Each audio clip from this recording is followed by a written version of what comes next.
So what's love really got to do with it? Well, a lot actually. But to understand exactly what, here's a bit of history. For the Colson Center, I'm John Stonestreet. This is Breakpoint.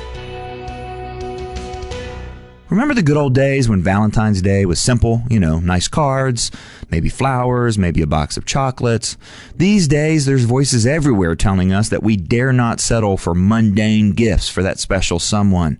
Forget the chocolates and the flowers, says the Today Show. Think creative, think thoughtful. To help, they offer a top 10 hottest gifts for Valentine's Day.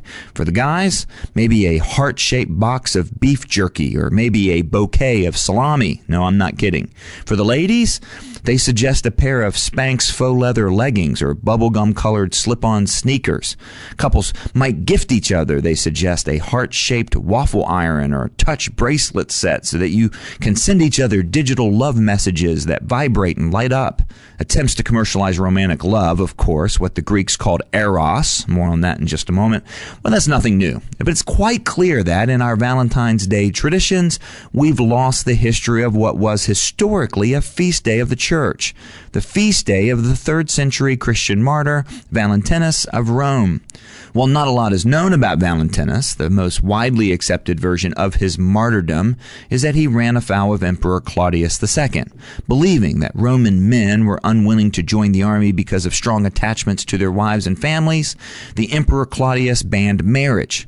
Valentinus defied the emperor by marrying people in secret. He was caught and executed. Whether the story happened exactly that way, every ancient reference to Valentinus associates February 14th with his martyrdom and sacrifice.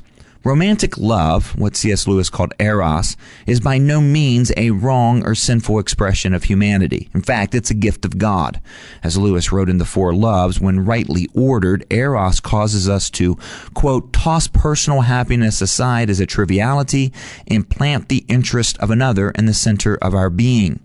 Romantic love can be, as Lewis put it, a foretaste of what we must become to all if love himself rules in us without rival. In other words, there is a proper place for eros, not as an end in and of itself, but as a means. Eros points beyond itself, points our hearts beyond ourselves to a higher love, agape, a love that can only come from God himself.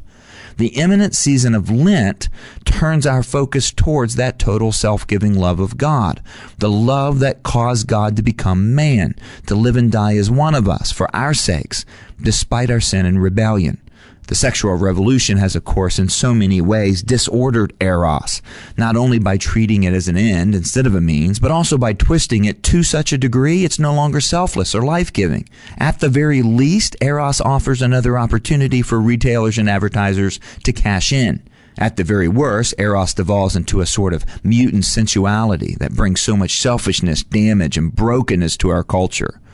The true meaning of Valentine's Day reminds us that there's so much more to life than sensual pleasure. Certainly more than salami bouquets or bubblegum slip-ons. More to love than the shriveled-up version that captivates our Western imaginations.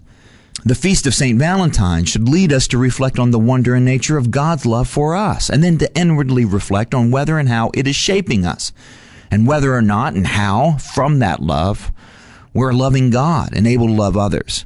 Valentinus' response to God's love was to give up his own life in an attempt to reorder that which was being disordered by the emperor. For us, too, like Valentinus, a similar kind of death will be required if we are to embrace God's love and return it to him and our neighbors. We're going to be asked to die to ourselves, which will include a death to those desires that our culture tells us are ultimate.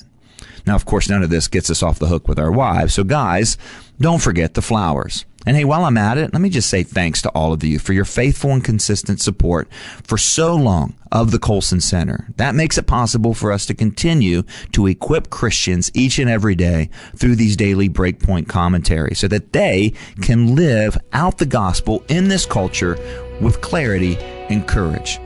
For Breakpoint, I'm John Stonestreet.